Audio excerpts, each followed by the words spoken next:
গ্রামীণ ডাকসেবকের যে নিয়োগ বিজ্ঞপ্তি প্রকাশিত হয়েছিল ২১,৪১৩ জনের, তার রিক্রুটমেন্ট প্রসেস অর্থাৎ অনলাইন আবেদন শুরু হলো। এর অনলাইন আবেদন নিজের মোবাইল থেকে কিভাবে করবেন, কোন এলাকায় কত পোস্ট রয়েছে, বেতন কত, আবেদনের শেষ তারিখ কত, কি ডকুমেন্টস লাগবে এবং কত টাকা পেমেন্ট করবেন ও পেমেন্ট করার পর স্ট্যাটাস কিভাবে চেক করবেন, সমস্ত কিছু আজকের এই ভিডিওর মাধ্যমে আপনাদের জানিয়ে দেব। তাই ফ্রেন্ডস, ভিডিওটি প্রথম থেকে শেষ পর্যন্ত দেখতে থাকুন আর অবশ্যই চ্যানেলে নতুন এসে থাকলে চ্যানেলটি সাবস্ক্রাইব করে পাশে বেল নোটিফিকেশনটি অন করে সাথে থাকুন। তো ফ্রেন্ডস, প্রথমেই এর অনলাইন যে আবেদন পদ্ধতি রয়েছে, এই আবেদন পদ্ধতি আপনাদের দেখিয়ে দিই। ফার্স্ট আপনি আপনার মোবাইলের ক্রোম ব্রাউজারে যাবেন, সেখানে গিয়ে আপনি আগে ডেস্কটপ মোড অন করে নেবেন এবং তারপর এই গুগলে আসবেন। এখানে এসে লিখবেন জিডিএস লিখে সার্চ করার পর দেখবেন উপরের যে লিঙ্ক থাকবে ওই জিডিএস এর অনলাইন লিঙ্কেই ক্লিক করবেন। এছাড়াও এই ভিডিও ডেসক্রিপশনে এই ওয়েবসাইটের লিঙ্ক দেয়া থাকবে, আপনারা সেখান থেকেও ক্লিক করতে পারবেন। তাছাড়াও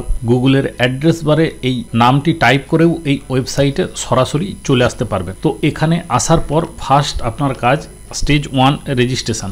দেখুন এখানে এই স্টেজ 1 রেজিস্ট্রেশন, এই স্টেজ 1 রেজিস্ট্রেশনে এসে আপনি রেজিস্ট্রেশন অপশানে ক্লিক করবেন এবং এরকম একটি পেজ আপনার সামনে চলে আসবে। এখানে আপনার মোবাইল নাম্বার দেবেন, আপনার যে মোবাইল নাম্বার থাকবে সেই মোবাইলে একটি ওটিপি চলে যাবে, সেই ওটিপিটা আপনি এখানে বসিয়ে দেবেন এবং সেম প্রসেসে আপনি একটি ইমেল আইডি দেবেন এবং ভ্যালিডেট মেল করবেন। এটা করার পর আপনার ইমেলেও একটি ওটিপি চলে যাবে এবং আপনি এই ওটিপিটা এখানে বসিয়ে দেবেন। এরপর অ্যাপ্লিকেন্ট নেম অর্থাৎ আপনার আধার কার্ড অনুযায়ী যে নামটা রয়েছে সেই নামটা এখানে বসিয়ে দেবেন। মাধ্যমিক সার্টিফিকেটে যার নাম রয়েছে, বাবার নাম বা মায়ের নাম যেটাই রয়েছে সেটা অনুযায়ী কিন্তু বসিয়ে দেবেন। এরপর আপনার ডেট অফ বার্থটা বসিয়ে দেবেন এবং আপনার জেন্ডারটা এইখান থেকে সিলেক্ট করবেন। এরপর কমিউনিটি অর্থাৎ আপনি যদি জেনারেল হন তাহলে ইউআর অর্থাৎ আনরিজার্ভ এই ক্যাটাগরিতে ক্লিক করবেন এবং আপনার যদি ইডব্লিউএস থাকে তাহলে ইডব্লিউএস এখান থেকে সিলেক্ট করবেন। আর অন্যান্য কাস্ট থাকলে যে কাস্টটা থাকবে সেই কাস্ট অনুযায়ী এখানে সিলেক্ট করবেন। এরপর আপনি যে স্টেট থেকে মাধ্যমিক পাস করেছেন সেই স্টেটটা এখান থেকে সিলেক্ট করবেন এবং এরপর কত সালে আপনি মাধ্যমিক পরীক্ষা পাস করেছেন সেটা এখান থেকে সিলেক্ট করবেন এবং এই রাইট সাইডে দেখুন যে ক্যাপচাটা রয়েছে ওই ক্যাপচাটা এইখানে দিয়ে এই সাবমিট অপশানে ক্লিক করবেন। এরপর পরবর্তী পেজে এলে প্রথমের যে ফর্ম ফিল আপটা করেছিলেন সেটা এখান থেকে শো করবে আপনাকে, আপনি এখানে দেখতে পারবেন এবং এখানে দেখুন নিচের যে অপশান রয়েছে please continue filling your details below, এই অপশানটাই এবার আপনাকে ফিল আপ করতে হবে। এখানে আধার নাম্বারের জায়গায় আপনার আধার নাম্বারটা দিয়ে দেবেন এবং দ্বিতীয় অপশানে আপনি ডিসেবিলিটি কিনা সেটা এখান থেকে সিলেক্ট করবেন। যদি ডিসেবিলিটি হয়ে থাকে এখান থেকে ইয়েস সিলেক্ট করে আপনার নিচের যে ক্যাটাগরিগুলির মধ্যে যদি কোনো সার্টিফিকেট থেকে থাকে সেই সার্টিফিকেটগুলো কিন্তু এখান থেকে আপলোড করতে হবে। এরপর আপনি যে পড়াশোনা করেছিলেন, মাধ্যমিক দিয়েছিলেন যে স্কুল থেকে, সেই স্কুলে কোন ভাষায় পড়াশোনা করতেন অর্থাৎ আপনার ল্যাঙ্গুয়েজ কি ছিল ভাষাটা এখানে দিয়ে দেবেন এবং এরপর 13 নম্বরে রয়েছে দেখুন ওয়েদার এমপ্লয়েড, আপনি কি এর আগে কোথাও কাজ করেছেন, যদি কাজ করে থাকেন ইয়েস করবেন, যদি না করে থাকেন তাহলে এখানে নো করবেন।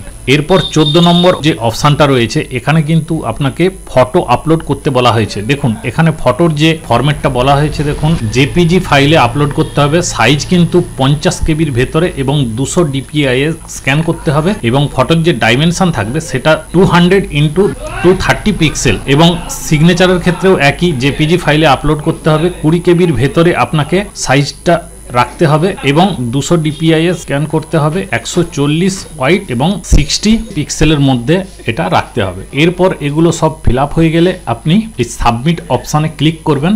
সাবমিট অপশানে ক্লিক করার পর দ্বিতীয় স্টেপে আপনি যে ফর্মটা ফিল আপ করছিলেন তার ডিটেলসটা এখানে শো করবে এবং এই নিচে চলে আসবেন, দেখবেন এখানে একটি ডিক্লিয়ারেশন রয়েছে, এই ডিক্লিয়ারেশনে টিক মার্ক বসাবেন এবং সাবমিট অপশানে ক্লিক করবেন। এর মধ্যে যদি দেখেন কোনো কিছু ভুলভাল রয়েছে তাহলে কিন্তু এখানে ক্যান্সেল অপশন করে সেগুলি আবার পুনরায় ঠিক করতে পারবেন। আমি এখানে সাবমিট করে রেজিস্ট্রেশন কমপ্লিট করলাম, এখানে রেজিস্ট্রেশন নাম্বার শো করবে। তো এই নিচে দেখুন কন্টিনিউ টু অ্যাপ্লাই, তো এই জায়গাতে আবার ক্লিক করব। ক্লিক করার পর সার্কেল অ্যাপ্লাইং ফর, আপনি কোন সার্কেলে অ্যাপ্লাই করতে চাইছেন, আমি এখানে ওয়েস্ট বেঙ্গল করলাম এবং সাবমিট করলাম। আপনি যে ফোন নাম্বার দিয়ে রেজিস্টার করেছিলেন সেই ফোনে একটি ওটিপি চলে যাবে, আবার এটা দেখে এই ওটিপিটা বসিয়ে দেবেন এবং বাম দিকের যে ক্যাপচাটা আছে সেই ক্যাপচাটা এখানে বসিয়ে নেক্সট অপশানে ক্লিক করবেন। এখানে ক্লিক করার পর আপনি আপনার অ্যাড্রেসটা এখানে দিয়ে দেবেন। বাম দিকে কমিউনিকেশন অ্যাড্রেস রয়েছে, এই অ্যাড্রেসটা সুন্দর করে ফিল আপ করবেন, আপনার যে ঠিকানাটা রয়েছে। এবং পার্মানেন্ট অ্যাড্রেস, যদি আপনার অন্য কোনো পার্মানেন্ট অ্যাড্রেস থাকে সেটা এখানে আলাদা করে বসাবেন, যদি একই থাকে তাহলে এই ওপরে সেম অ্যাজ কমিউনিকেশন অ্যাড্রেস অপশানে ক্লিক করবেন। এবং নিচে দেখুন qualification details, circle in which secondary school past, অর্থাৎ আপনি মাধ্যমিক দিয়েছিলেন, প্রথমে যেটা সিলেক্ট করেছিলেন ওয়েস্ট বেঙ্গল সেটা কিন্তু এখানে চলে এসেছে, এবং year of passing secondary school সেটা প্রথমের দিকে করেছিলাম সেটাও এখানে চলে এসেছে। এরপর আপনাকে বোর্ডটা সিলেক্ট করতে হবে, অর্থাৎ আপনি কোন বোর্ডের আন্ডারে মাধ্যমিকটা দিয়েছিলেন, এবং তার নিচে দেখুন রেজাল্ট টাইপ। এখানে বোর্ডটা সিলেক্ট করার পর আপনার টোটাল ডিটেলস, অর্থাৎ আপনার রেজাল্টের কোন কোন সাবজেক্টে কত পেয়েছেন সেগুলো ফিল আপ করতে বলা হয়েছে। আপনারা এখানে 100-র মধ্যে কত পেয়েছেন, অর্থাৎ আপনাদের যদি মৌখিক থাকে সেক্ষেত্রে মৌখিকগুলোকে এখানে যোগ করে নেবেন, যোগ করে কিন্তু টোটাল নাম্বারটা এখানে বসিয়ে দেবেন। প্রত্যেকটা সাবজেক্টে কত পেয়েছেন সেগুলো পরপর এখানে বসাবেন, এবং এটা বসানোর পর যদি কোনো অ্যাডিশনাল সাবজেক্ট থেকে থাকে বসাবেন, যদি না থাকে তাহলে এই জায়গায় 0 লিখবেন। এবং এখানে দেখুন এই নিচে সিজিপিএ স্কোর দেখাচ্ছে, এই জায়গাতে কিন্তু কোনো কিছু লেখার দরকার নেই, এটা ব্ল্যাঙ্ক রেখে দেবেন এবং সেভ অ্যান্ড কন্টিনিউ এই অপশানে ক্লিক করবেন। তো এখানে ক্লিক করার পর ওয়েস্ট বেঙ্গলের কোন ডিভিশনে আপনি অ্যাপ্লাই করতে চাইছেন সেই ডিভিশনটা এখান থেকে সিলেক্ট করবেন, এবং এখানে ফার্স্ট প্রেফারেন্স 1, 2, 3, 4 করে আপনারা প্রেফারেন্স এখানে সিলেক্ট করবেন, অর্থাৎ আপনার সামনাসামনি কোন জায়গাটা কাছে হবে সেই অনুযায়ী কিন্তু 1, 2, 3, 4 এখানে সিলেক্ট করবেন। সিলেক্ট করার পর সরাসরি এই নিচে চলে আসবেন। এখানে দেখুন I hereby declare that এই অপশানটা দেখা যাচ্ছে, এই জায়গায় ক্লিক করবেন এবং সেভ অ্যান্ড প্রসিড অপশানে ক্লিক করবেন। এরপর আপনার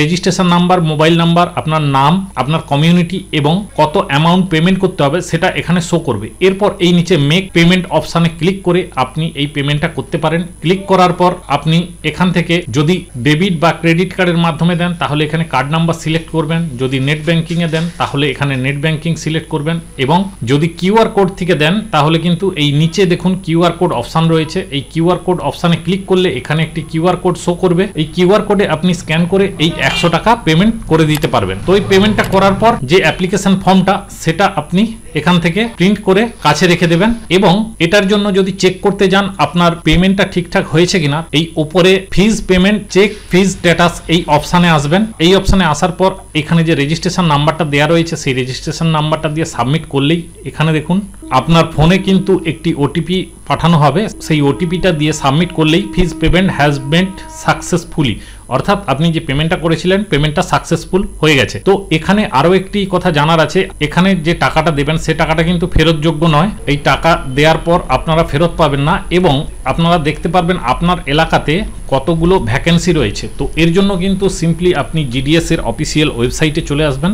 এখানে আসার পর এই দেখুন এই notification circle wise post notified এই অপশানে ক্লিক করলে এখানে কিন্তু স্টেট ওয়াইজ কতগুলি পোস্ট রয়েছে সমস্ত কিছু আপনারা এখানে দেখতে পারবেন। তো এইভাবে আপনারা পোস্ট দেখতে পারবেন, এবং আপনাদের যদি নোটিফিকেশন দরকার হয় তাহলে এই নোটিফিকেশন অপশানে এসে ডেসক্রিপটিভ নোটিফিকেশন এই অপশানে ক্লিক করলে এখানে আপনারা দেখতে পাবেন। এখানে যে দুটি ক্যাটাগরিতে আপনারা অ্যাপ্লাই করতে পারবেন সেটা বিপিএম, এবং এখানে দেখুন ক্যাটাগরি অনুযায়ী কিন্তু স্যালারিটা শো করছে। দেখুন এই লিস্টটা ডাউনলোড করে সমস্ত কিছু আপনারা দেখে নিতে পারবেন। এছাড়াও ক্যাটাগরি অনুযায়ী এজের কিরকম রিল্যাক্সেশন রয়েছে সেটাও এখানে দেখে নিতে পারবেন। এখানে দেখুন এজ লিমিট রয়েছে 18 বছর মিনিমাম এবং 40 বছর ম্যাক্সিমাম, এই এজগুলো রয়েছে। এই নোটিফিকেশন ডাউনলোড করে আপনারা সমস্ত কিছু চেক করে নিতে পারবেন। এছাড়াও সবশেষে আপনাদের জানাই এই নোটিফিকেশন প্রকাশিত হওয়ার পর গত 10/2/2025 থেকে অ্যাপ্লিকেশন চালু হয়ে গিয়েছে, চলবে 3/3/2025 অর্থাৎ মার্চ মাসের 3 তারিখ পর্যন্ত এই অনলাইন অ্যাপ্লিকেশন চলবে, এবং তারপর এডিট এবং কারেকশানের জন্য সময় পাবেন 6/3/2025 থেকে 8/3/2025। যদি কোনো কারণে ফর্ম ফিল আপ ভুল হয়ে থাকে সেক্ষেত্রে আপনারা 6/3/2025 তারিখ থেকে 8/3/2025 তারিখ পর্যন্ত এর সময় পাবেন সেটা কারেকশন করে নেওয়ার। আশা করি ভিডিওতে সমস্ত কিছু ডিটেলসে বোঝাতে পারলাম। ভিডিওটি আশা করি সবারই উপকারে আসবে। সবার সাথে কিন্তু ভিডিওটি শেয়ার করবেন। সবাই ভালো থাকবেন ও সুস্থ থাকবেন।